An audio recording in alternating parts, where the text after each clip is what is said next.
아침에 찬양대 찬양이 참 은혜롭게 다가왔습니다. 감사를 드립니다. 시편 105편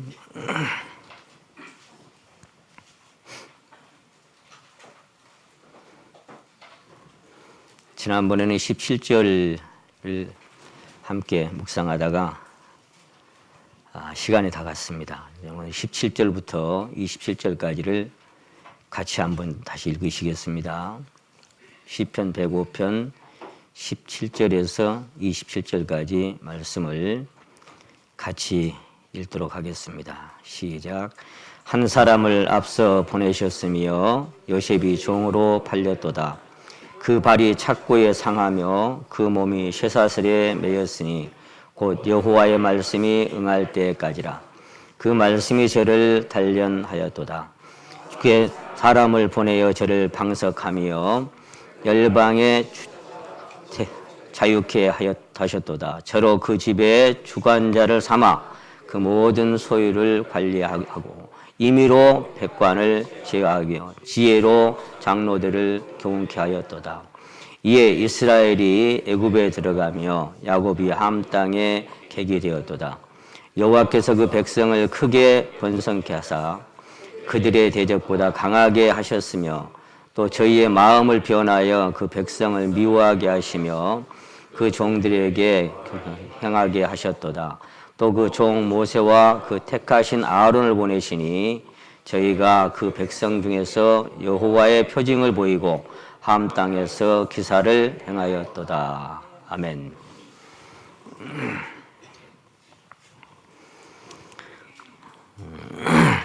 지난주에 이어서 우연은 없나니 두 번째 주제로 오늘 말씀을 함께 대언케 하셨습니다. 지난주에 우리가 말씀에서 생각해 본 대로 참새 한 마리가 땅에 떨어지는 것도 하나님이 허락지 아니하시면 그런 일이 일어날 수 없다는 사실을 생각해 봤습니다. 인생의 길이 자기에게 있지 아니하고 사람이 마음으로 자기의 길을 계획할지라도 그 계획이 자기에게 해롭게 계획한 사람이 누가 있겠습니까? 자기에게 형통하고 유익하도록 되기를 원하고 소망하면서 계획하고 바라지만 또 그렇지 못한 길로 우리를 인도하시는 것도 때때로 경험하게 됩니다. 그래서 자기에게 있지 아니하다고 하는 것은 내 원대로 내 뜻대로 사는 것이 아니라는 것을 성경은 거듭 말씀하셨습니다. 그래서 성경은 범사의 하나님을 인정하고 살 수밖에 없도록 우리를 가르치고 계십니다. 요셉이 형들에 의해서 애굽으로 팔려간 사건을 통해서 그가 애굽에 이르기까지 아버지의 사랑도 그 형제간들의 미움도 시기 질투도 잔인한 마음까지도 우연이 아니라 하나님의 뜻과 목적을 이루어가는 과정이었음을, 그리고 그 주변의 사람들은 하나님께서 그때그때 하나님의 각본대로 각각의 역할을 담당하는 사람들로 하나님이 사용하셨던 것도 우리가 살펴봤습니다. 지난번에 말씀드렸듯이 야곱이 요셉에게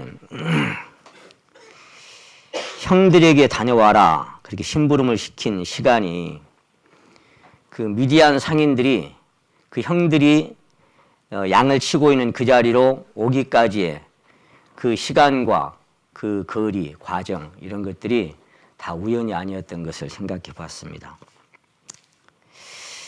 심부름을 보냈는데 보내는 시간하고 그 형들이 양을 치는 곳 도단에 얼마나 가까이 그들이 미디안 상인들이 오고 있었는지, 너무 멀리 와도 안 되고 너무 가까이 와도 안 되고 딱 그 타이밍 거기에 맞춰져야만이 하나님의 말씀이 이루어질 수가 있습니다. 요셉이 처음에 이제 셰겜으로 갔잖아요. 형들을 찾아서. 셰겜에 가보니까 형들이 없는 거예요. 그러니까 이제 주변 사람들한테 물었죠.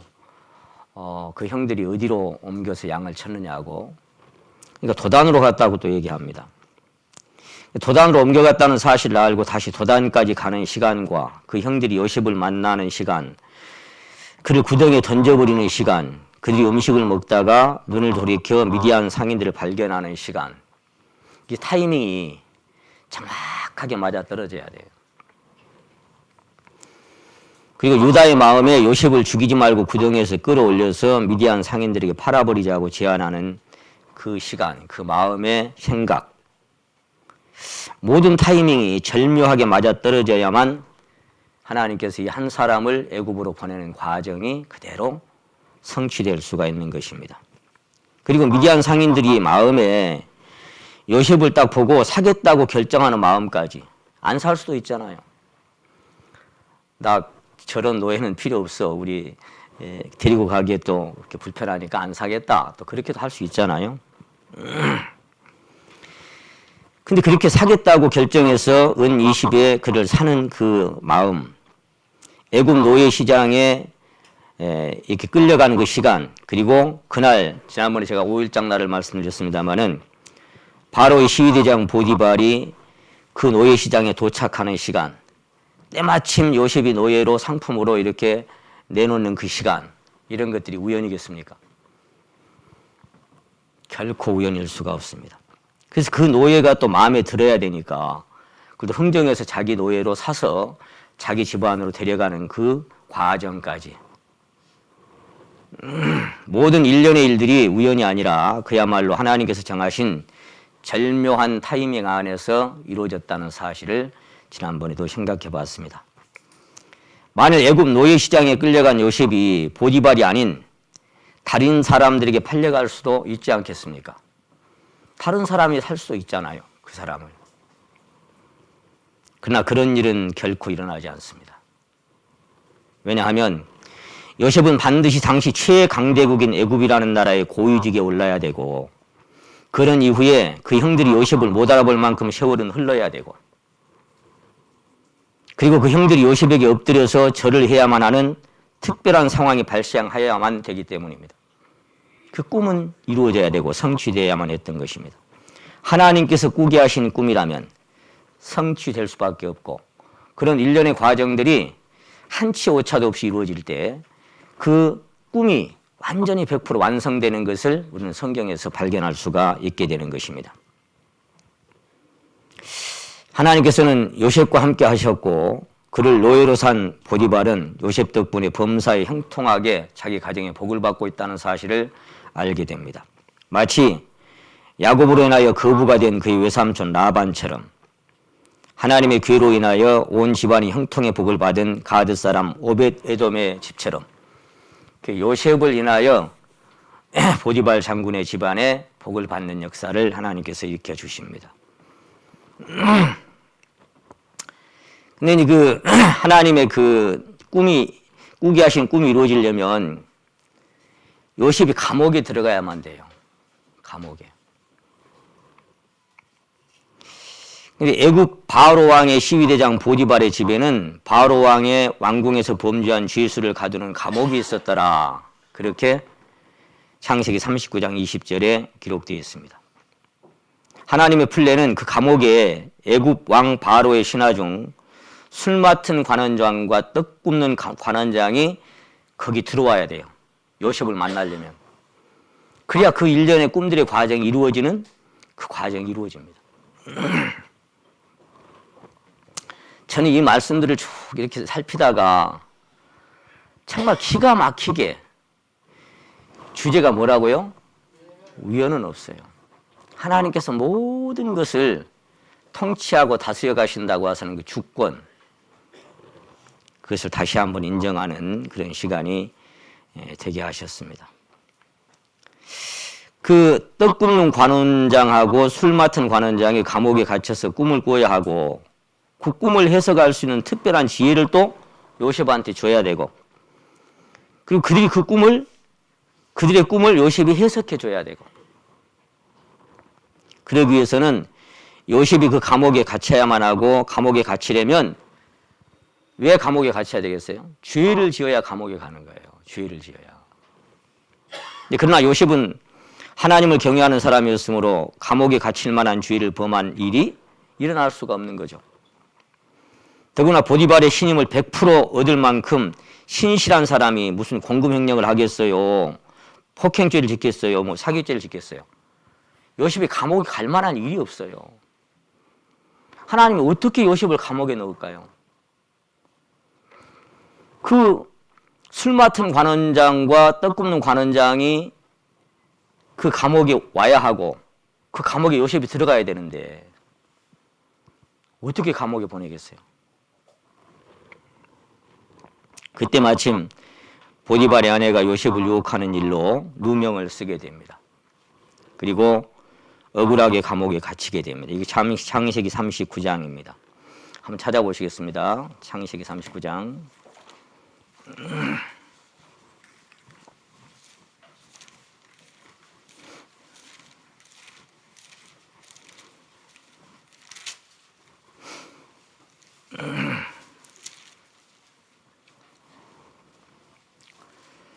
1절에 보시면 요셉이 이끌려 애굽에 내려가매.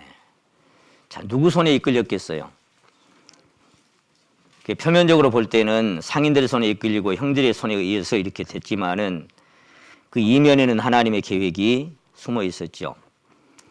바로의 신하 시위대장 애굽 사람 보디발이 그를 그리로 데려간 이스마엘 사람의 손에서 산이라. 여호와께서 요셉과 함께 하심으로 그가 형통한 자가 되어 그 주인이 애굽 사람의 집에 있는 그 주인의 여호와께서 그와 함께 하심을 보고 또 여호와께서 그의 범사에 형통케 하심을 보았더라. 이게 참 한 사람이 집안에 들어오니까 이 사람으로 인해서 자기 집안에 형통의 복이 왔다는 사실을 그가 깨닫고 가정 총무로 세웁니다.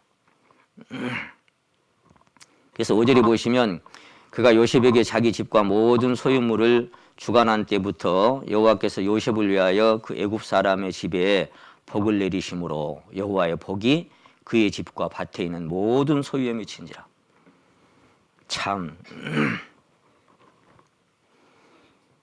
그 보디발의 집은 하나님 믿는 사람이 아니에요. 하나님 믿는 사람이 아닌데 그 집에 하나님 믿는 한 사람이 들어가므로 그 사람의 그 가정에서 모든 밭이나 논에 농산물까지 다 복을 받는 그런 축복을 이 사람은 누리게 됩니다.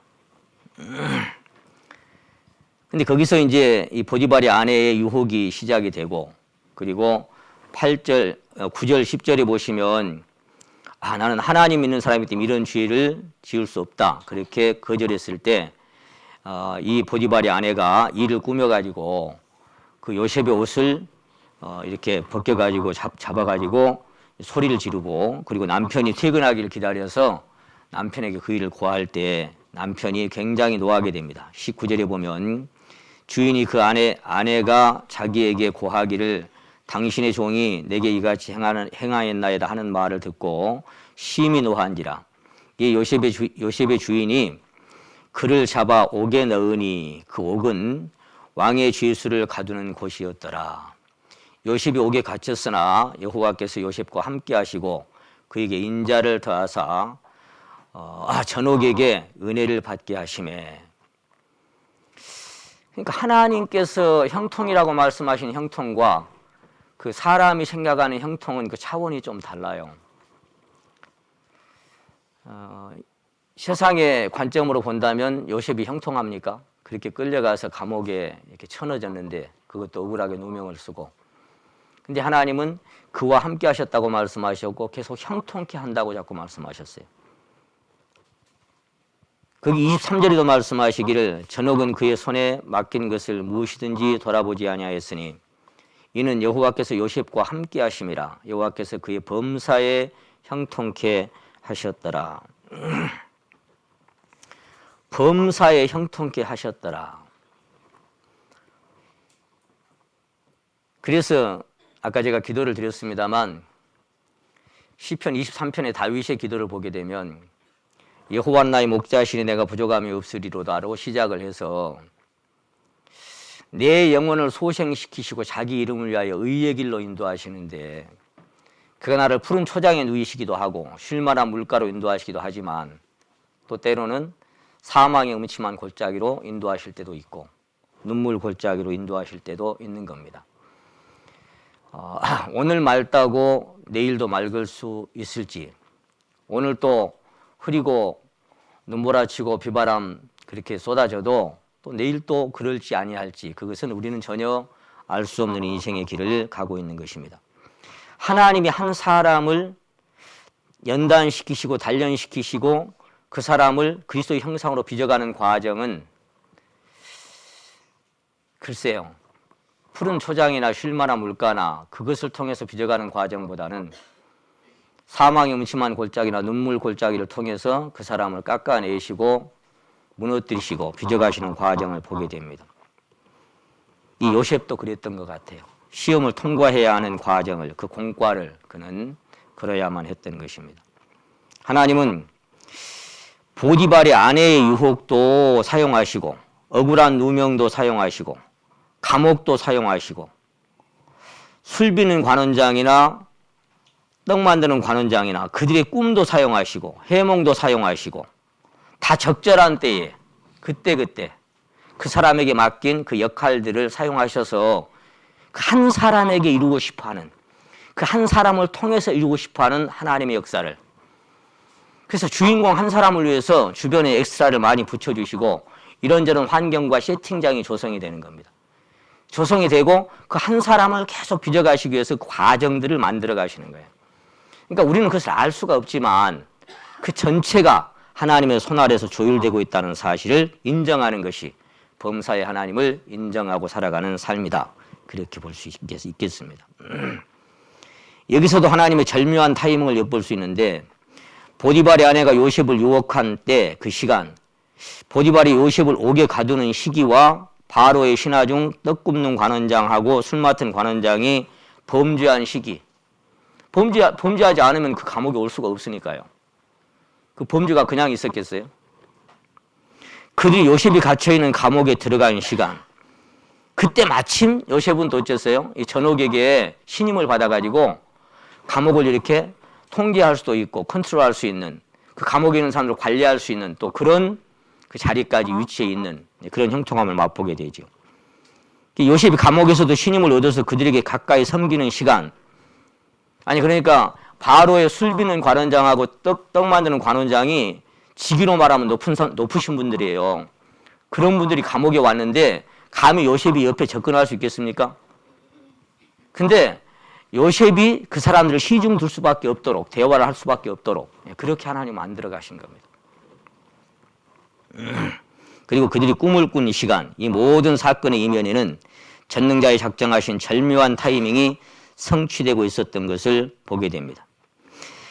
그러나 사실은 요셉 자신도 뭐 보디발의 아내도 보디발도 그 옥에 갇혔던 그 떡 굽는 관원장이나 술 맡은 관원장이 그런 것들을 알 수가 있었겠습니까? 하나님의 손 안에서 자기들이 그런 역할들을 이렇게 맡아서 하나님의 손에서 감독의 각본대로 쓰여지고 있다는 사실을 그들이 알았을까요? 전혀 몰랐죠. 요셉 자신도 몰랐고. 우리가 그런 삶을 사는 것 같아요. 내가 지금 걷고 있는 이 길이 나도 몰라. 내가 왜 이 일을 겪고 있고 왜 이런 삶의 골짜기를 가고 있는지를 내가 모를 때가 많아요. 근데 먼 훗날 돌아보면 아하 당연한 것 아니라 하나님의 은혜였고 그 모든 것들이 하나님의 손길이었다는 사실을 깨닫는 시간이 오는 거죠. 이 세상에서 못 깨달으면 그 나라 가서 알 수 있겠죠. 거울로 보는 것 같이 희미하지만 거기 우리가 설 때에는 대면하여 보는 것처럼 확실하게 알 수 있는 시간이 우리에게 오겠죠. 아까 찬양처럼. 성경은 그들이 그러니까 떡 굽는 관원장하고 술 맡은 관원장이 아마 며칠 동안 그 40장 1절에 한번 보시겠습니다. 창세기 40장 1절 그 후에 애굽의 왕의 술 맡은 자와 떡 굽는 자가 그 주 애굽 왕에게 범죄한지라. 바로가 그 두 관원장 곧 술 맡은 관원장과 떡 굽는 관원장에게 노하여 그들을 시위대장 집안에 있는 옥에 가두니 곧 요셉에 갇힌 곳이라. 시위대장이 요셉으로 그들에게 수종하게 하매 요셉이 그들을 섬겼더라. 그들이 갇힌 지 수일이라. 그들이 갇힌 지 수일이라 이 말이 수일, 며칠 이렇게 돼 있어요. 그러니까 그 타이밍이 딱 맞아야 돼. 그 석방 될 수도 있고 안 될 수도 있는데 거기서 조금 있으면 그들은 석방되고 끝나는 거예요. 그러니까 그들과 인연이 닿아서, 인연이라는 것은 하나님 맺어주신, 그게 딱 서로 맞아가지고 그 시간 안에 뭔가 바로 그 왕궁에 있는 왕하고 뭐가 연결이 될 수 있는 고리가 돼야 되는 거예요. 연결끈이 돼야만 되는 거예요. 그러니까 우리가 사람을 만나고 헤어지는 모든 것들이 뭐 이제 세상이나 불교에서는 우연이라고 얘기하지만 하나님의 사람들에게는 또 뭐 세상 사람도 마찬가지예요. 어떻게 보면 하나님이 이제 조정해 가시니까 우연이라는 게 없습니다. 누구를 만나고 헤어짐도 다 하나님의 뜻이 있는 거예요. 저는 지금도 생각해 보면 우리가 이제 10월에 전도 집회하기로 이렇게 작정을 하고 이제 지난번 재직회 때 결정을 했습니다만은 왜 내가 그때 내 친구와 함께 그 친구 사촌 형님에게 놀러를 자주 갔을까? 나는 예수 믿는 사람 죽으라고 싫어했는데 가기만 가면 그 예수 믿으라고 권하는 그 집에 내가 왜 거기 놀러를 갔을까? 생각해 보면 지금도 이해가 잘 안 가요. 근데 하나님이 지나고 보니까 난 그 집에 가면 이렇게 따뜻하게 저녁 대접해주고 그 마음이 너무 따뜻해서 그냥 친구가 가자고 하면 그래 가자 그렇게 한번 따라갔지만 나올 때는 항상 그랬어요. 너희 형님 형수는 다 좋은데 가기만 가면 저놈은 예수 믿으라 하는 거 안 오고 싶다. 그렇게 하지만 또 나중에 그 친구가 야 이번에도 우리 형님 좀 한번 갈까 그러면 그 서울대 입구 쪽에 있었어요. 신림동에.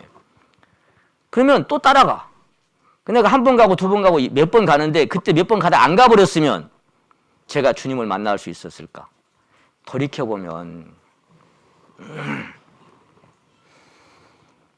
그 모든 발걸음들이 우연이 아니라 저를 하나님 앞으로 인도케 하신, 그래서 다윗이 얘기했던 것처럼 하나님이 택하시고 가까이 오게 하사 주의 뜰에 거하게 하신 자는 복이 있나니. 하나님이 창세 전부터 그리스도 안에서 나를 택하시고 가까이 오게 하시고 그리고 주의 뜰에 거하게 하시려는 그런 뜻이 이제껏 내가 산 것도 돌아보면 주님의 은혜였구나. 주님의 손길이었구나. 그것을 뒤에서 알 수 있지. 그때는 전혀 몰랐죠. 왜 내가 그 집에 또 가는지, 왜 내가 저놈의 소리를 예수 믿으라고 하는 소리를 또 듣고 있는지, 그리고 그 마지막에 그 녹음 파일에서 흘러나오는 그 말 한마디, 인생은 짐승처럼 죽고 끝나는 게 아닙니다 라는 그 목사님의 지금 작고하셨습니다만 그 한마디가 왜 내 가슴을 그렇게 때렸는지. 끝나는 게 아니라고? 그 다음에 뭐가 있다고? 왜 내게 그렇게 궁금한 생각을, 그동안 그렇게 풀려고 철학책을 읽고 불교, 유교에 심취했던 내가 왜 그 말 한마디에 저 사람은 뭔가 답을 알고 있을 거라는 그런 생각이 들었는지 돌아보면 그 연결된 그 끈이 있었던 거예요. 끈이. 아마 여러분도 돌아보면 마찬가지일 거예요. 왜 그 친구가, 왜 그가 나에게. 그래서 우리가 사람을 만나고 헤어질 때 내가 이 사람을 마지막 만나는 만남인지 어떻게 알겠어요? 그러니까 성경은 듣든지 아니 듣든지 때를 얻든지 못 얻든지 전하라고. 왜? 이 술 맡은 관원장과 떡 굽는 관원장이 요셉하고 연결될 그 끈은 감옥에서 그 딱 며칠이었어요. 그 시간이 지나버리면 바로 왕 앞에 가서 거기서 고관에 오를 수 있는 그런 기회마저 끝나는 거예요. 하나님은 결코 실수하지 않아요. 모든 만남의 과정은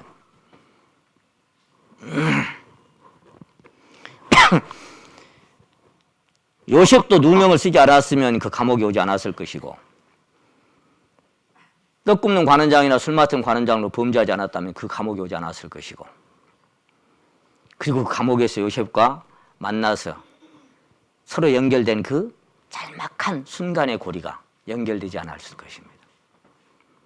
그게 우연이겠습니까?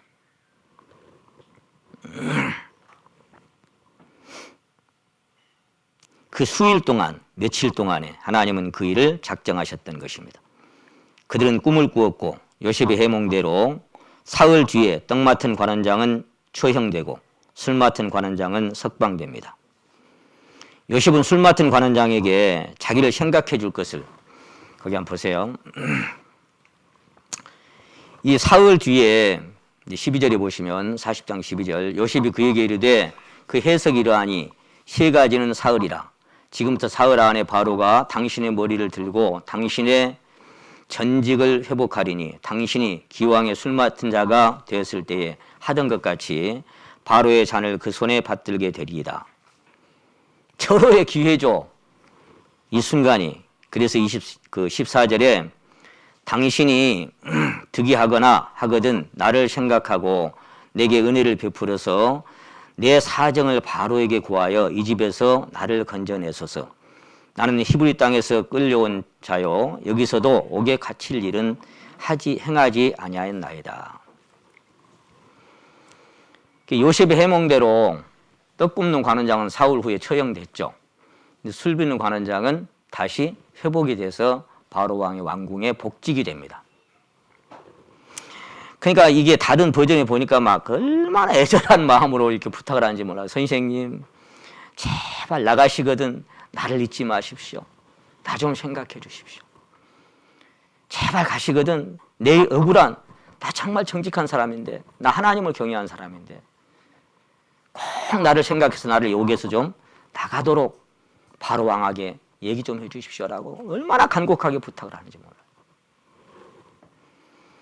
참 23절 말씀이 결론인데 술 맡은 관원장이 요셉을 기억지 않고 잊었더라.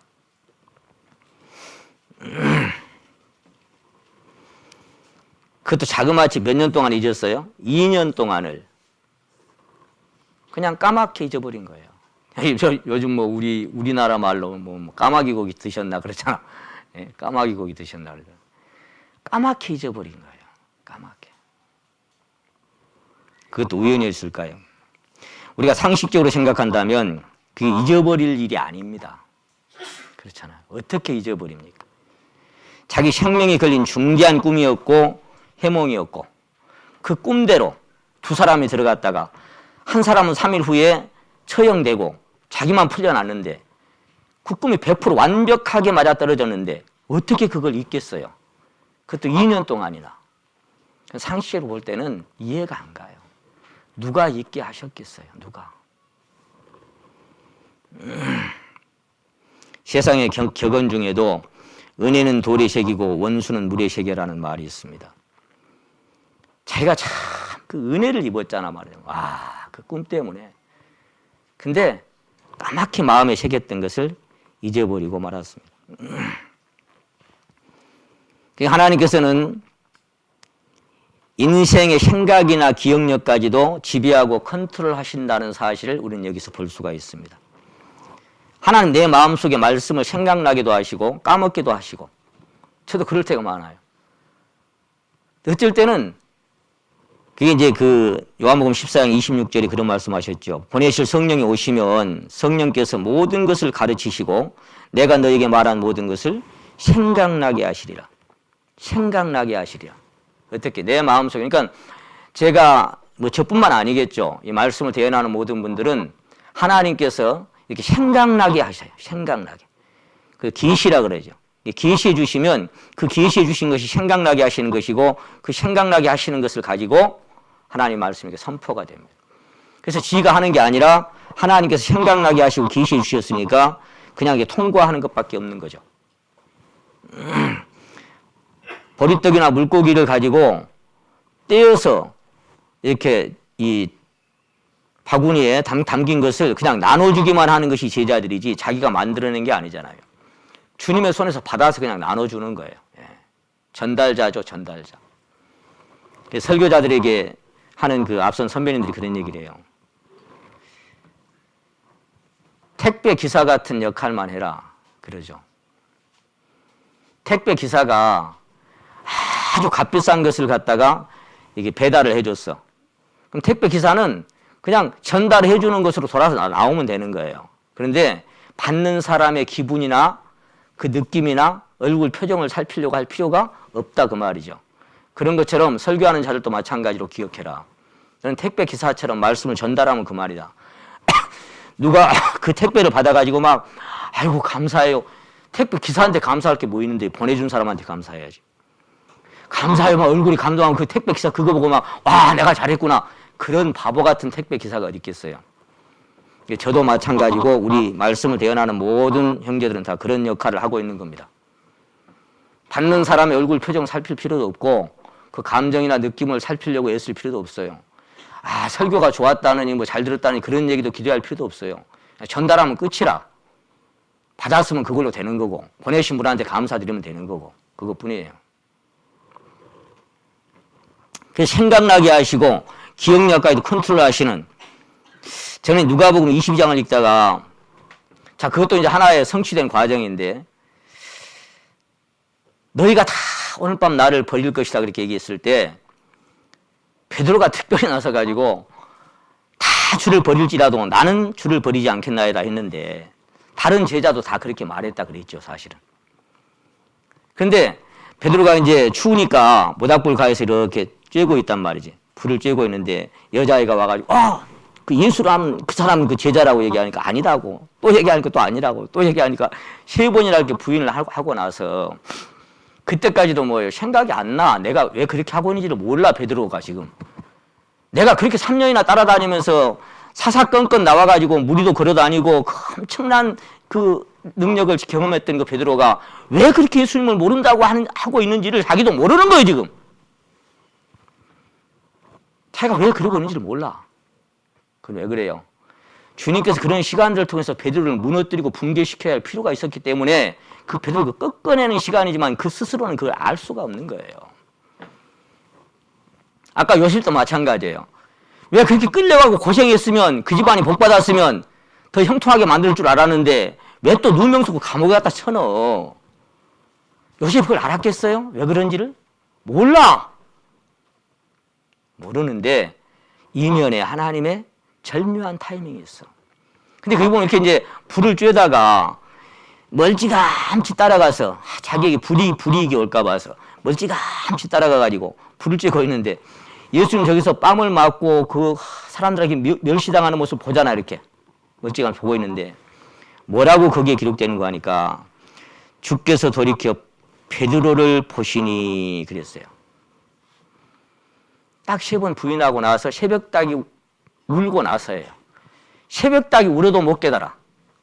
그런데 새벽닭이 울고 난 다음에 예수께서 돌이켜 베드로를 보시니 그랬어요. 딱 눈이 마주쳤어. 우연일까요, 그 시간이?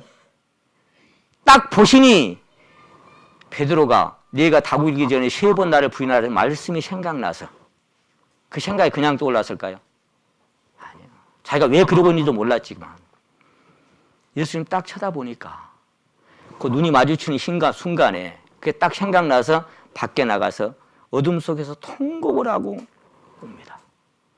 아, 비로소 다 주를 버릴지라도 나는 버리지 않겠노라던 그 장담이 얼마나 교만하고 얼마나 어리석고 얼마나 자만했는지를 그때 보게 하시고 한없이 울고 또 울었습니다. 예수께서 눈을 돌이켜 베드로를 보시니 그런 순간이 있어요. 여러분도 그걸 느끼겠지만 어느 순간에 그 주님의 임재 앞에 딱 맞닥뜨릴 때 그분의 시선이, 그분의 사랑이, 그분의 마음이 내 영 안에 딱 1대1로 맞닥뜨릴 때 그런 순간이 있습니다. 그때 많은 것들이 보여지고 생각납니다. 어둠이 내리거든. 그런 주제로 제가 말씀을 몇 번 드렸습니다만 어둠이 내리면, 어둠이 짙어지면 별빛은 더 또렷하게 빛날 수밖에 없는 것입니다. 베드로에게 어둠이 찾아왔고 그 어둠 속에서 주님의 그 눈동자, 눈빛 하나는 별빛처럼 또렷하게 자기 안에 모든 것들이 드러나도록 만들어버린 사건이 있었던 것입니다. 누가 술 맡은 관원장에게 요셉을 잊어버리도록 했을까요? 자, 오늘 본문 말씀 시편 105편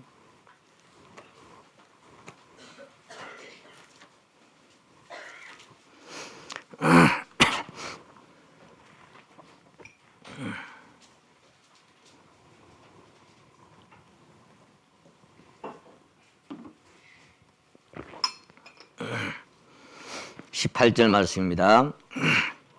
그 발이 착고에 상하여 그 몸이 쇠사슬에 매였으니, 자, 구절을 같이 한번 읽겠습니다. 시작. 곧 여호와의 말씀이 응할 때까지라. 그 말씀이 저를 단련하였도다. 왜 2년 동안 잊어버려요? 하나님의 말씀이 응할 때까지다.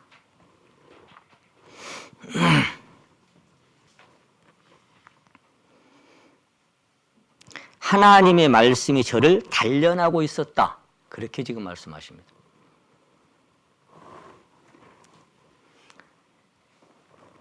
하나님의 손에서 단련받지 않아도 될 사람은 한 사람도 없다.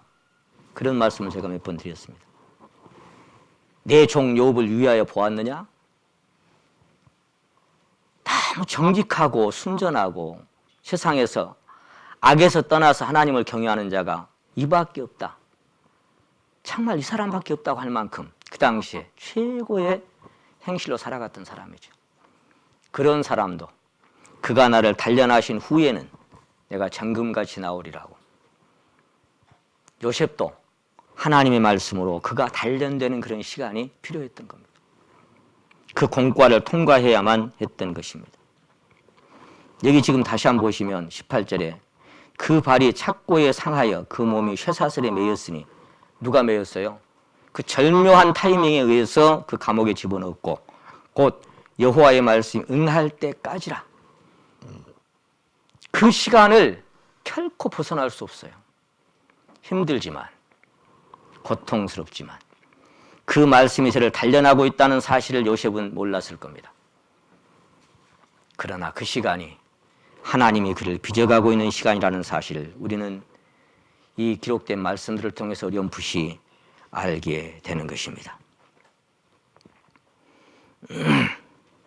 아마 요셉이 그렇게 간절하게 기대를 이렇게 부탁을 하고 나서 술 맡은 관원장이 석방이 되고 나니까 어쨌겠어요. 그 마음이 하나님이 해석해 주는 대로 꿈이 해몽대로 이제 석방됐구나. 그러면 곧 연락이 오겠구나. 그런 기대 안 했겠어요? 곧 아마 옥문이 열리고 뭐 김요셉이면 김요셉 하여간 이렇게 부를 거 아니에요. 그 이제 석방이다.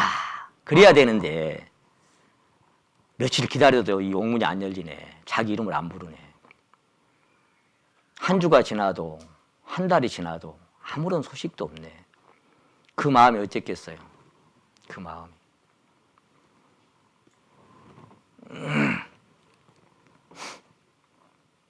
몇 달이 지나고 1년이 지나는데 소식이 깜깜해. 왜 이럴까? 분명히 내 꿈대로 됐는데. 2년이라는 세월이 훌쩍 지납니다. 성경은 하나님께서 그와 함께 하심으로 그의 범사에 형통케 하셨더라고 기록하고 있습니다. 그러니까 하나님 편에서 보실 때는 그가 형들에 의해서 팔려간 것도 보디발의 집에서 억울하게 그 누명을 쓰고 옥에 갇힌 것도 술 맡은 관원장이 요셉을 기억지 않고 잊어버린 것도 하나님께서 그를 형통케 하신 일련의 과정이었던 것입니다. 하나님께서 그를 형통케 하시는 과정이 이런 과정을 이런 공과를 통과해야 한다는 사실을 요셉을 통해서 보게 되는 것입니다. 요셉처럼 저와 여러분의 삶 속에도 어렵고 힘들고 괴로운 상황을 만나면 하루속히 거기서 벗어나고 싶어 하죠. 온갖 방법을 동원해보고 머리를 굴려보고 여기서 벗어나려고 애써봅니다. 근데 저는 살아보니까 그렇더라고요. 내가 막 그 베드로처럼 결심하고 다짐하고 각오하고 벗어나려고 해도 하나님이 딱 잡고 계시면 안 돼요. 못 벗어나요. 시편에 기록된 말씀처럼 이 결박한 것을 벗어버리자 하도다 그러지만 하나님이 웃으시며 그랬죠. 내가 벗어나고 싶고 도망가고 싶지만 하나님이 웃으시며 하늘에 계신 자가 웃으시며 웃기고 있네. 네가 도망간다고? 거미줄에 걸린 운명이라 그랬죠. 여러분 거미가 툭툭툭툭 감아가지고 탁 잡아놓습니다. 퍼덕거립니다. 그리고 도망가려고 또 퍼덕거려 봅니다. 거미가 영리합니다. 영리하니까 그게 걸려들지요. 더 감아버립니다. 더 칭칭 대추나무 연 걸리듯이. 우리의 삶의 때로 그럴 때가 있습니다. 이제는 답이 올 줄 알았는데, 지금쯤이면 하나님께서 벗어나게 하실 줄 알았는데, 문제가 생길 때마다 그 문제에서 속히 해방되고 싶고, 근데 하나님이 정하신 때가 있고 시기가 있습니다. 이 묵시는 정한 때가 있나니 더딜지라도 기다려봐라. 지체되지 않고 정령 응할 것이다. 그래서 사도 야고보는 주의 뜻이면 우리가 살기도 하고 이것저것을 하리라 할 것이거늘, 주의 뜻이면 살기도 하고 이것도 하고 저것도 하고, 또 주의 뜻이 아니면 또 아닐 것이고, 때로는 믿음 없어서 내가 벗어나려고 애쓰는 내 자신을 발견할 때마다 한심스러운 내 자신을 보게 됩니다. 그때는 몰랐지만 돌아서 보면 그거마저도 하나님이 허락하시는 것을 알게 됩니다. 요셉이 감옥에서 벗어나기까지는 하나님께서 바로에게 꿈을 꾸게 하셔야만 하고, 그 꿈의 해석자를 찾을 때까지 요셉이 아무리 억울하고 힘들어도 옥문은 결코 열려지지 않습니다. 그 타이밍이 맞아야 돼. 그 시기는 먼저 7년 풍년이 있고 다음에 흉년 7년의 기간이 연결되어 있고, 야곱의 가족들과 함께 애굽에 내려가는 시기와 거기서 400년 동안 네 자손을 괴롭게 하리라 하신 말씀과도 다 이렇게 고리가 연관되어 있는 거예요. 연결되어 있는 거예요. 거기서 그 연수를 채울 때는 채워야 되고, 그 기다릴 때는 기다려야 하는 그 연수가 있는 거예요. 결국 요셉의 꿈대로 형들이 그 앞에 절하는 것까지 이루어지고, 야곱은 요셉의 초청을 받아서 가족들을 이끌고 애굽으로 내려가 고센 땅에 거하게 될 때까지, 거기까지가 한 사람을 먼저 보내셨으며 라는 이 말씀이 이루어지는 과정입니다. 다른 성경은 한 사람을 그들보다 먼저 보내셨으며, 그들보다 뭐예요? 그 70명보다 그 한 사람이 먼저 가서 거기서 형들이 볼 때 얼굴을 잊어버릴 만큼 세월이 흐르고, 그리고 거기 가서 높은 보좌 앞에 아유 우리 첩자가 아니라니까, 정탐꾼이 아니라니까요 이렇게 절을 하고 하는 그것까지 이루어져야만이 그들보다 먼저 보내셨으며 하는 이 한 말씀이 이루기까지의 과정인 거예요. 절묘한 타이밍 안에 있지 않습니까? 그래서 출애굽기 46장 27절에 보시면 야곱이 집 사람으로 애굽에 이른 자의 도합이 70명이었더라. 이제 요셉을 통해서 그 야곱의 가족들이 이사를 가는데, 사도행전 7장에 이렇게 기록되어 있습니다. 요셉이 보내어 그 부친 야곱과 온 친족 75사람을 초청하였더라. 그렇게 되어 있어요. 내려갈 때 70명이 내려가는데 어쨌거나 75명을 초청하였더라 이렇게 되어 있고, 창세기 15장 13절에서 이제 비로소 아브라함에게 언약하신 네 자손이 이방의 객이 되리라 하신 말씀이 성취되어 고센 땅에 거하게 될 때까지, 오늘 본문 말씀에서 다윗은 이에 이스라엘이 애굽에 들어가며 야곱이 함 땅에 객이 되었도다라고 거기 시편 105편 23절에 기록하고 있습니다. 23절 보세요. 이에 이스라엘이 애굽에 들어가며 야곱이 함 땅에 객이 되었도다. 이게 어디 말씀을 이루기 위함이에요? 창세기 15장 13절에 아브라함에게 약속하신 네 자손이 이방의 객이 되어, 거기까지입니다. 그 이방의 객이 되어 또 이제 뭐가 흘러가야 돼요? 400년 세월이 흘러가야 돼. 그런 타이밍들이 정확하게 맞아떨어져 가야만이 하나님의 플랜이 완성되어 가는 것입니다. 이제 아브라함에게 언약하신, 자, 너는 그들을 섬기겠고 그 400년 동안 네 자손을 괴롭게 하리라 하신 말씀이 딱 이루어져 가는데, 이는 마치 훗날 이스라엘 민족이 하나님께 불순종하고 범죄했을 때 하나님께서 바벨론 왕 느부갓네살 왕을 보내서 이스라엘 민족을 침공케 하셨을 때와 똑같은 원리입니다. 70년 동안 바벨론 왕을 섬기라 그렇게 말씀하셨는데, 그걸 막 그들을 섬기지 않고 바벨론 내려가지 않으려고 온갖 장기를 다 부리지만, 나무 멍에를 꺾어버리면 쇠멍에가 온다 그랬죠. 하나님이 지워주신 멍에는 내가 함부로 꺾어내려고 하는 것이 아니었는데, 저도 살다 보면 돌이켜보면 그럴 때가 있어요. 이거 막 벗어버리고 싶고 막 꺾어내버리고 싶지만 나무 멍에를 꺾어내면 쇠멍에를 내가 준다 그랬어요. 그런 것들을 삶 속에서 경험하게 하시는 것입니다. 예레미야 25장 시간상 안 찾고 말씀드리겠습니다. 예레미야 25장 1절에서 8절까지 보면은 내 종 바벨론 왕 느부갓네살을 불러다가 이 땅과 그 거민과 사방 모든 나라를 쳐서 진멸하리라 이렇게 말씀하셨는데 바벨론 왕 느부갓네살 왕이 하나님을 모르는 사람이에요. 근데 그를 불러다가 써 그냥 내 종 느부갓네살 왕이라 그랬어요. 내 종 느부갓네살 왕. 그러니까 세상의 역사도 이번에 뭐 윤석열 씨 뭐 이렇게 저렇게 하는 것도 그 우연이 아니에요. 모든 게 다 그분의 손 안에서 조율되고 있는 거예요. BC 606년, 597년, 587년 세 차례에 걸쳐서 약 4만 5천 명의 포로를 바벨론으로 끌려가는 그런 역사를 이루어지게 되는 것입니다. 나름 선대를 받고 다니엘과 사드락과 메삭과 아벳느고의 그 일들이 끌려가지 않았다면 그런 역사는 우리가 읽을 수가 없었겠지요. 하나님께서 아브라함에게 그들을 400년 동안 네 자손을 괴롭게 하리라 하는 그 말씀. 여러분 거기서 모세가 애굽에서 40년 동안 길러져서 지난번 수양회 때한 말씀드렸습니다만 엄청난 학술과 당시의 최고 명문의 애굽 왕자로서의 그 교육을 받았으니까요. 얼마나 훌륭했겠어요. 마스터했으니까. 정말 문무를 겸비한 최고의 사나이가 됐죠. 근데 그가 자기 백성을 구원하려고 하고 애굽 사람을 때려 죽였잖아요. 근데 왜 그것이 성공하지 못했을까요? 왜 성공하지 못했을까요? 개인적으로 본다면 네가 시작했기 때문이고 아직 하나님의 때가 아니에요. 다윗이 블레셋을 지금 가서 칠까요? 지금 공격할까요? 아니 조금만 기다려. 저 뒤에 그 감나무 위에서 말발굽 소리 나면 그때 맞춰서 가.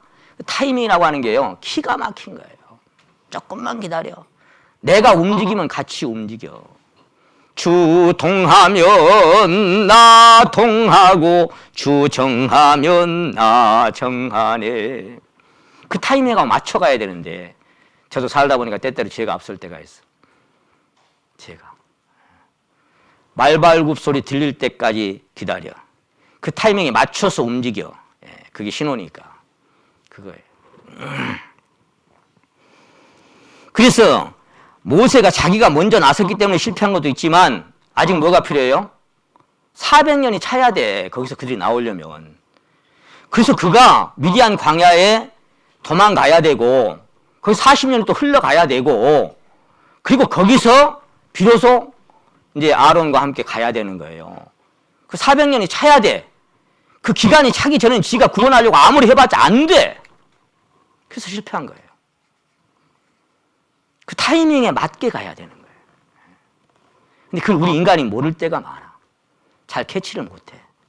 이게 그때인지 이게 저때인지 그걸 잘 모르니까 그냥 실수하고 때로는 실패하고 그런 거 아니겠습니까? 천하의 범사가 기한이 있고 모든 목적이 이루어질 때가 있다. 400년의 기간이 차지 않으면 모세가 아무리 나서도 안 되는 거예요.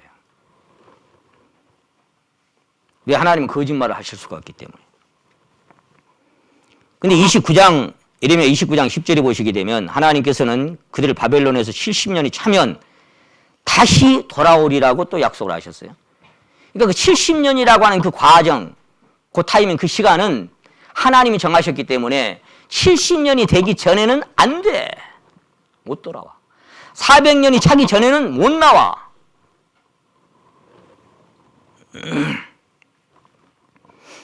자, 드디어 이제 70년이 차고 페르시아 시대가 도래하고 바벨론이 이제 망합니다.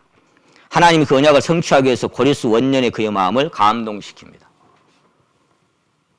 고레스가 알았을까요? 전혀 몰라. 역대하 마지막 장 여기 잡아두시고 역대하 마지막 장 보십니다. 역대하 마지막 장 36장 거기 18절에는 이제 바벨론 왕 느부갓네살 왕이 성전을 불살라서 다 가져간 것을 끌어간 것을 말씀하셨고 22절에 보시면 역대하 36장 22절에 보시면 바사왕 고레스 원년에 여호와께서 예레미야의 입으로 하신 말씀을 응하게 하시려고 이런 말씀이 성경에 많이 나오죠. 그 조상들에게 언약하신 것을 이루게 하시려고 이렇게 많이 기록되어 있죠. 그러니까 우연히 흘러간 것이 아니라 그 언약한 것이, 그 약속한 것이 이루어지는 그 시기 때, 그때가 돼야 돼. 예레미야 입으로 하신 말씀을 응하게 하시려고 바사왕 고레스의 마음을 어쩌세요? 감동을 시켜, 감동을. 생판 모르는 사람, 하나님도 전혀 모르는 사람의 마음을 감동을 시켜요. 그래서 에스라서 그 옆에 1장에 보시면 바사왕 고레스 원년에 여호와께서 예레미야의 입으로 하신 말씀을 응하게 하시려고 바사왕 고레스의 마음을 감동시키심에 저가 온 나라에 공포하고 저소도 내려서 바사왕 고레스는 말하노니 하늘의 신 여호와, 그래서 가서 성전 세워라. 그럼 5절에도 보면 이에 유다와 베냐민 족속들과 제사장들과 레위 사람들과 무릇 그 마음에 하나님의 감동을 받고 올라가서 예루살렘 여호와의 전을 건축하고자 하는 자가 일어나서, 성전을 지을 때도 마찬가지고 성막 지을 때도 마찬가지고 하나님의 감동을 받은 자들이. 이사야 44장 한번 보시겠습니다. 이사야 44장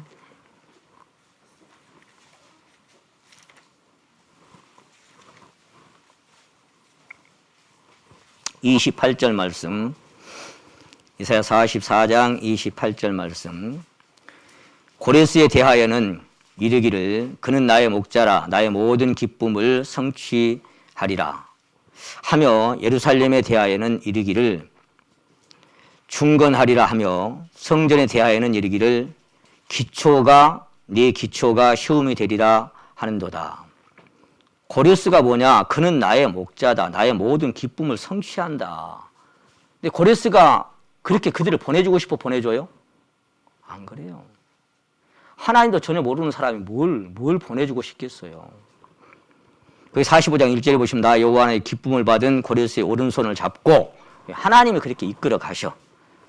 4절에 보면은 내가 나의 종 야곱 나의 택한 이스라엘을 위하여 너를 지명하여 불렀나니 너는 나를 알지 못하였을지라도 나는 내게 칭호를 주었노라. 고레스가 하나님을 알아요? 하나님 하시려고 하는 어떤 섭리를 알았겠어요? 몰라. 모르는데 하나님이 그 마음을 그냥 감동을 시켜서, 그렇게 그 왕의 마음을 감동시켜서 보내도록 만들어. 그러니까 보낼 수밖에 없어. 그러니까 세상사가 우연이 없는 거예요. 하나님이 이끌어 가시는 거예요. 그가 하나님을 몰라도 하나님은 그래요. 제가 구원받기 전에 그렇게 인생에 대해서 이게 다일까? 이게 다일까? 죽으면 정말 인생이 다 끝나버리는 걸까? 막 그렇게 고뇌하고 번민하고 했던 내 마음을 주님이 몰랐겠습니까? 영혼을 사모하는 마음이 안에 그렇게 가득했던 것을 주님은 나중에 보니까 다 알고 계셨어요. 그렇게 마음이 허전할 때마다 이 풍긴 세상을 만났으니 너의 희망이 무엇이냐. 내가 뭐하러 세상에 왔는지를 모르겠어요. 쓸쓸한 강변에 태어난 인생아, 너는 무엇을 찾으러 왔느냐. 뭐하러 왔는지 내가 누군지를 모르겠어요. 이래도 한 세상 저래도 한 평생, 돈도 명예도 사랑도 다 싫다. 죽음이 끝이라면 이게 뭔가 인생이. 그런 마음을 주님이 알았어요. 아시고 지명하여 불렀어. 내가 알지 못할 때. 이 고레스 왕도 하나님을 알지 못해. 근데 나는 너를 알아. 네가 페르시아의 첫 번째 왕이 된 것은 우연이 아니야. 내가 너를 통해서 하고 싶은 일이 있어, 그 말이야. 그래서 그를 마음을 감동을 시켜서 돌아오게 만들어 갑니다. 고레스는 전혀 그것을 알 수가 없습니다. 그래서 BC 536년에 다시 돌아오는 이 석방되는 과정이 이루어지고, 그리고 고레스 왕을 사용하셔서 하나님께서는 이 귀향의 역사를 70년 만에, 왜? 그 예레미야에게 하신 말씀이 이루어지니까, 그 누구를 통해서는 하나님이 성취해 가시니까, 어떤 걸 쓰시든지 간에 하나님은 너희가 잠잠하냐? 그러면 돌들이 소리를 지를 것이다. 누구를 통해서든지 하나님은 과정을 이루어 가셔. 그래서 이 보통 교회 안에서도 그렇습니다만 그런 얘기를 자주 합니다. 뭐 윤석열이 없다고 나라 안 됩니까? 그럼 다른 사람은 또 마찬가지예요. 교회 안에도 마찬가지예요. 나 안 해! 하나님 뭐라 그래요? 너 아니라도 돼. 그러니까 너 아니라도 세상 잘 돌아가고 너가 없어도 교회 잘 돌아가고 너 없어도 하나도 지장 없어야. 나 없어도 세상은 잘만 돌아가. 우리 구역에 한 자매님 지난번 구역문인데 그런 얘기예요. 나 없어도 세상은 잘만 돌아가. 교회 안에도 마찬가지예요. 저 같은 거 없어도 교회 망할 것 같습니까? 아니에요. 다 마찬가지예요. 하나님이 하셔. 하나님이 하고 싶은 사람을 지명하여 쓰셔. 야곱의 집 사람으로 애굽에 이른 자의 도합이 70명이었더라. 요셉이 보내서 75사람을 초청을 했는데 때가 되니까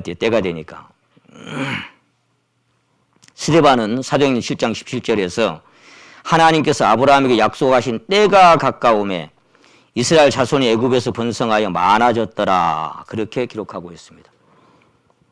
때가 가까움에 400년이 차고 떠날 시간이 되니까 그 족속이 어찌해야 돼요? 막 번성을 하는 거예요. 야곱이 떠날 때가 되니까 막 새끼만 나면 얼룩무늬죠. 새끼만 나면.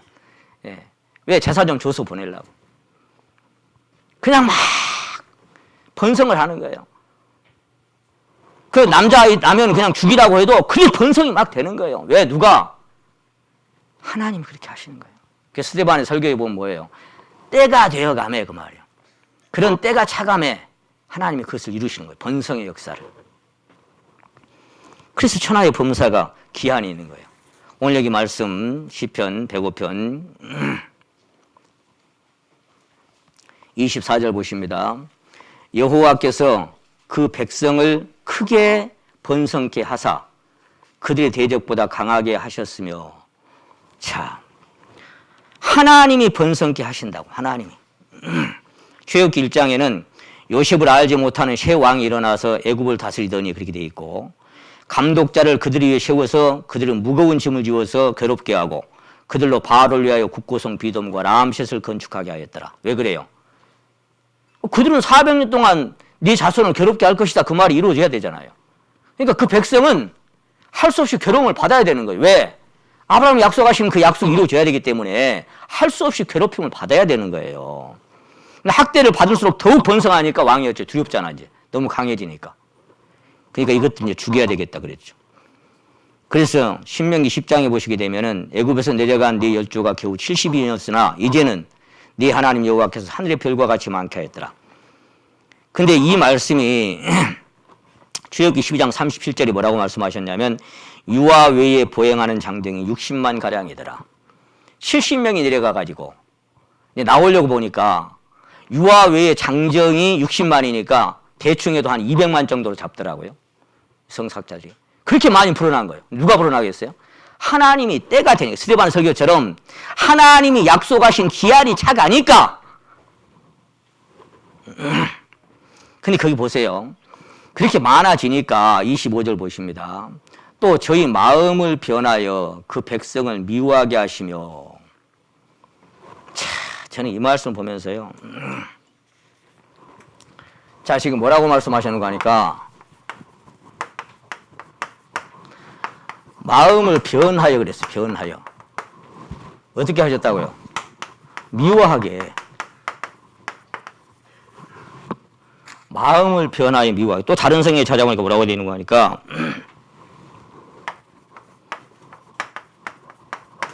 마음을 돌이켜 미워하게 하셨더라. 그리고 또 뭐라고 되는 거 하면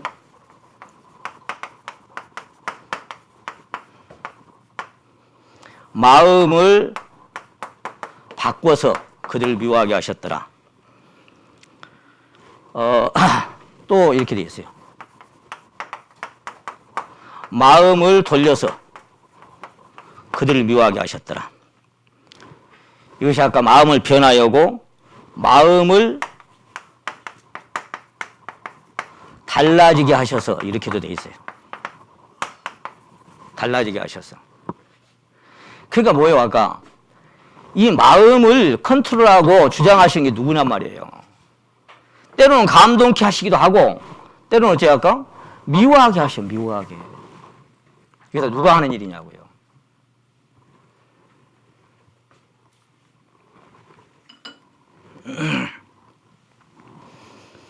그래서 마음을 돌이켜서 주님의 백성을 미워하게 하시고, 그들의 마음을 바꿔서 주님의 백성을 미워하게 하시고, 그들의 마음을 돌려서 그들을 미워하게 하시고, 마음을 변하여 마음을 달라지게 해서 평소에는 아무렇지도 않은 사람이 괜히 나한테 시비 걸고 미워해. 누가 그렇게 하는 거예요? 누가? 괜히 내 주변에 누가 나를 스트레스 받게 하고 짜증나게 만들어. 누가 그렇게 하는 거예요? 하나님이 그렇게 하셔, 하나님. 왜? 필요하니까. 그것을 통해서 하나님의 어떤 것들이 이루어지는 과정이니까.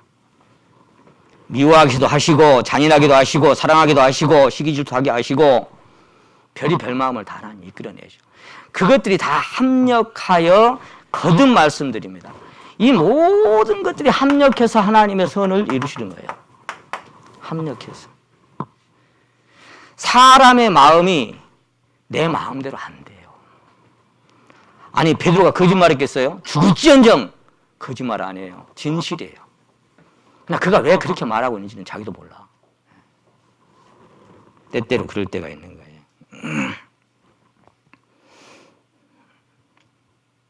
그래서 여러분,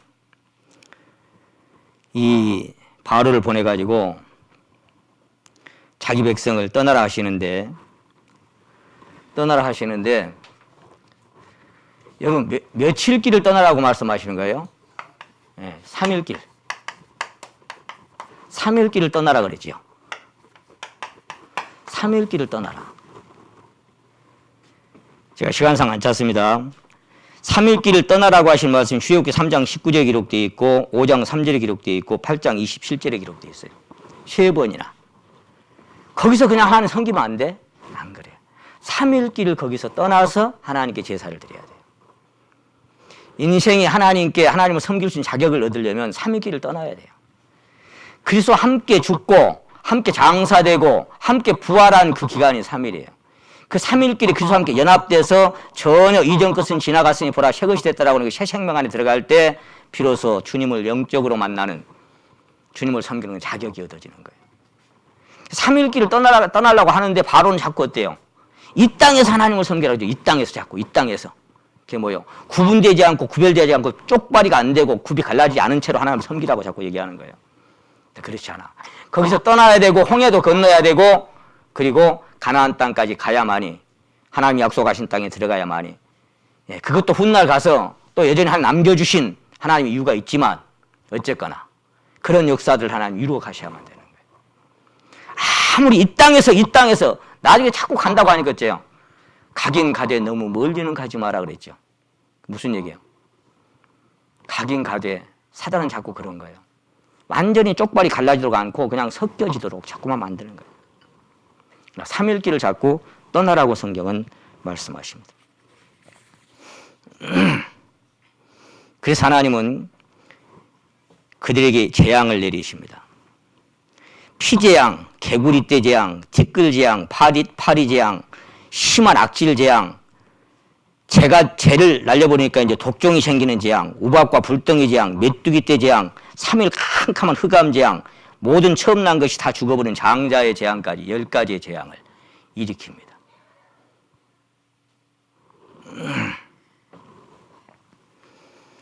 자, 여러분, 하나님께서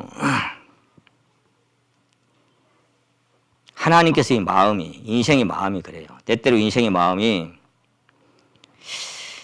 잠언 4장에 보시면 무릇 지킬 만한 것보다 네 마음을 지키라. 생명의 근원이 이에서 남이라 했잖아요. 마음을 지키라 그랬잖아요. 마음을. 근데 마음이 지켜지던가요? 선을 행하고 싶은데 죄를 범하고 나를 발견하고, 믿음에 굳게 서고 싶은데 흔들리고 있고, 감사함으로만 살고 싶은데 원망하고 때로는 불평하고 있고, 다 맡겨버리고 쉼과 평강과 안식을 누리고 싶으면 때로는 내가 또 염려하고 있고, 그게 마음이 돼요? 내 마음대로? 안 되는 거예요. 하나님께서 때로는 하나님이 하게 하는 근심도 주시고, 하나님이 흘리게 하는 눈물도 흘리게 하시고, 하나님 아파게 하시면 마음도 찢어지는 고통도 당하고, 그건 내 마음대로 되는 게 아니에요. 그 마음을 하나님이 컨트롤하셔요. 그 삶을 통해서. 그런데 그 중심에는 그래도 근심하는 자 같은 항상 기뻐하는 기쁨이 있지만 하나님은 그렇게 이끌어 가십니다. 내 마음대로 안 됩니다. 그래서 하나님께 불이 있게 되죠. 괴로우니까. 그래서 보내가지고 내 백성을 낳아라 그러는데 안 낳아주는 거예요. 안 낳아줘. 왜 안 낳아줘요? 그냥 놔줘버리면 하나님의 능력 10가지는 보일 필요가 없겠죠. 그래서 한두 번 이적과 기적을 행하고 재앙을 내리고 나서 놔줘버리면 그 나머지 재앙들은 유월절도 없고 뭣도 없고 없는 거예요. 그러니까 그냥 놔줘버리면 안 돼. 그래서 하나님께서 바로의 마음을 강팍케 하시고 오늘 여기까지만 말씀드리겠습니다. 그러니까 그런 모든 일련의 과정들이 강팍케 하거나 미워하게 하시거나 사랑하게 하시거나 그 모든 과정이 하나님의 말씀하신 언약과 한 사람을 빚어가시는 과정 속에서 하나님의 목적을 이루시기 위해서 하나님께서 이끌어가시는 절묘한 타이밍 속에서 이루어지는 역사일 뿐이다. 그래서 오늘 말씀을 드리면서 또 여기 이어서 또 하나님께서 말씀하시게 하면 그때 말씀을 드리기로 하고, 그래서 이 시편 105편에 이 요셉 한 사람을 통해서 이루고 싶어하는 그 과정, 결코 우연이 아니라 하나님의 섭리였다는 사실을 다시 한번 생각하고, 우리의 모든 삶이 우연이 아니라 범사에 하나님을 인정할 수밖에 없는 그런 과정이었음도 하나님 앞에 자복하고 살아갈 수밖에 없도록 하나님이 이끌어 가시는 것을 살펴봤습니다. 기도드리겠습니다.